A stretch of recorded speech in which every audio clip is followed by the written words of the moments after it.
Abu Hanifa said that I forbid people to pass opinions, to make judgments without analyzing my proof. I forbid those people without analyzing my proof to pass the opinion on my statements. That means unless you don't know the proofs, you do not give opinion on my statement. He forbade those people to make, without analyzing his proofs, to give their opinion on the statements of Abu Hanifa, according to his student Zufar. Further we read that Imam Ibn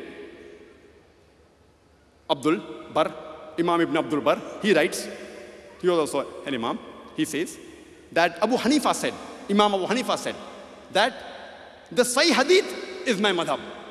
If you find a Sahih Hadith, that is my madhab. If you find any Sahih Hadith, that is my way of life. That is my madhab. And Abu Hanifa, may Allah please with him, he said, according to Mohamed, one of his students, he said that Abu Hanifa said, Imam Abu Hanifa said, that if you find any of my fatwa, any of my opinion, which goes against the book of Allah and the sayings of the messenger, you reject my opinion. That means if you find any opinion of Abu Hanifa, Imam Abu Hanifa, which goes against Allah and His Rasul, any Sahih Hadith which was madhab, then reject his opinion. So, when people ask me, that does my wudu break if accidentally I touch a woman or not? Or, if someone asks me, that after Surah Fatiha, do you say Ameen loudly or no? So I tell that after Surah Fatiha, I say Ameen loudly.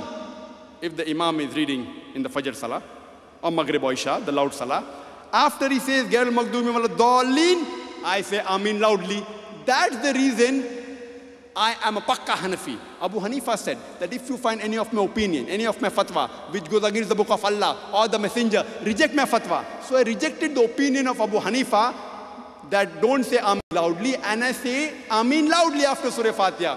That's the reason I am a Pakka Hanafi. If Hanafi means a person who follows the teachings of Abu Hanifa, then I say I am a Pakka Hanafi, 100%. The other Hanafis, they are 60%, 70%. Sahih Hadith was his madhab. And according to Ibn Wahab, he says that one day some people came and asked Imam Malik that while doing wudu, do we have to wipe between the web spaces of the toes? Imam Malik said, the Prophet did not do that. It's not required. After everyone went away, Ibn Wahab, he told Imam Malik, and he quoted the hadith, and he gave the narration, and gave the name of the Rawi, that the Prophet, in wudu, he wiped his web spaces between the toes. So Imam Shafi said, yes, that is a good hadith, that's a Sahih hadith. And later on, whenever anyone asked Imam Malik, that should we wipe between the web spaces, between the toes, he said yes. He's changed his opinion. So whatever belongs to the Sahih hadith, his opinion was of the Sahih hadith. And Imam Malik, may Allah's mercy be on him, he said that I am a human being. I can err, and sometimes I'm correct. I can err, I can make a mistake, and sometimes I'm correct. But if any of my opinions go against the book of Allah and His messenger, discard my opinion. Same thing. If any of the opinions of Imam Malik, may Allah be pleased with him, he said, may Allah's mercy be on him, that if you find any of my fatwa, any of my opinion, which goes against Allah and Rasul, reject my opinion, discard my opinion. So the Malikis, when they offer salah, they put their hands at the side.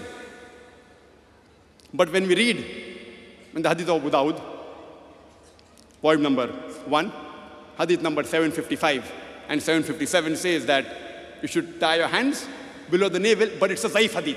Both these hadiths are Zaif, according to Imam Abu Dawud. Abu Dawud, volume number 1, hadith number 756, says that keep the hand above the navel, which is more strong than the Zaif hadith. But the next hadith, Abu Dawud, volume number 1, hadith number 758, it says that when you keep your hands during salah on your chest, and it says this is a stronger hadith, though this is a mursal hadith, Mursal means there is a link missing in between. But in the commentary it says it is the strongest than the other hadith. Even if you read the hadith of Sayyid ibn Khuzaimah, it says that the Prophet kept his hand on his chest when he offered salah. Even that is a mursal hadith, but along with other hadith, Sheikh Nasruddin al-Albani has classified it as sahih. So it is the strongest of all the hadith where to keep your hand. The strongest is keep on the chest. So when I offer my salah, I keep my hands on my chest. Therefore I say I am a pakka Maliki. Imam Malik said, if you find any of my fatwa which goes against Allah and His Rasul, you reject my fatwa. So if the Malikis say that Imam Malik said keep your hands on the chest, the story is different, but assuming he said that. But he said if you find my fatwa which goes against Allah and His Rasul, reject my fatwa. So I rejected his fatwa and I keep my hand on the chest. Therefore I am a Pakka Maliki, 100%, 100%. The other Malikis, they are 60%, 70%. I am 100%.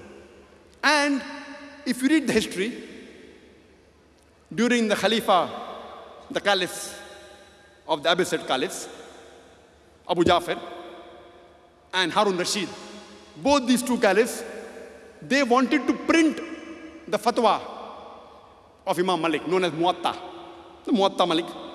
He said no, because the companions of the Prophet, they are spread in different parts. My judgment is based on whatever limited knowledge I have. Because the companions, the Sahabas of the Prophet spread in different parts of the world, I cannot say for sure whether mine is correct or not. Therefore, he did not allow the caliphs to make his Muwatta as the law. He did not want to make his madhab as the law of the state. Imagine, that was the thinking of Imam Malik. May Allah's mercy be on him. Next came Imam Shafi. Imam Shafi, he was a student of Imam Malik. He was also a student of the student of Abu Hanifa. And Imam Shafi said, it is not possible for any human being not to know a single hadith of the Prophet. So if you don't know some hadiths, your fatwa can be wrong. So that's the reason.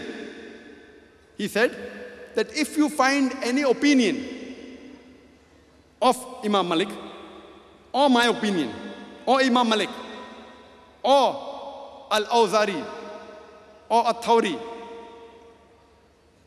look at where they got the opinion from. Means go to their source. And he said, do not follow my opinion blindly. Don't follow my opinion blindly. See where they got the opinion from. Go back. And Imam Shafi, may Allah's mercy be on him, rahimahullah, he said that if you find any Sahih hadith, that is my madhab. So the madhab of Imam Shafi was of the Sahih hadith.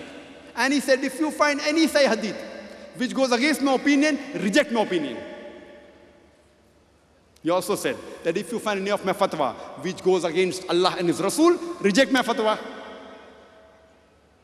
So then, if people ask me that if I'm in wudu, and if accidentally I touch a woman or a woman touches me, does my wudu break? I said, no. My wudu does not break, because according to Sahih Hadith in Abu Dawud and Sahih Muslim, the wudu does not break.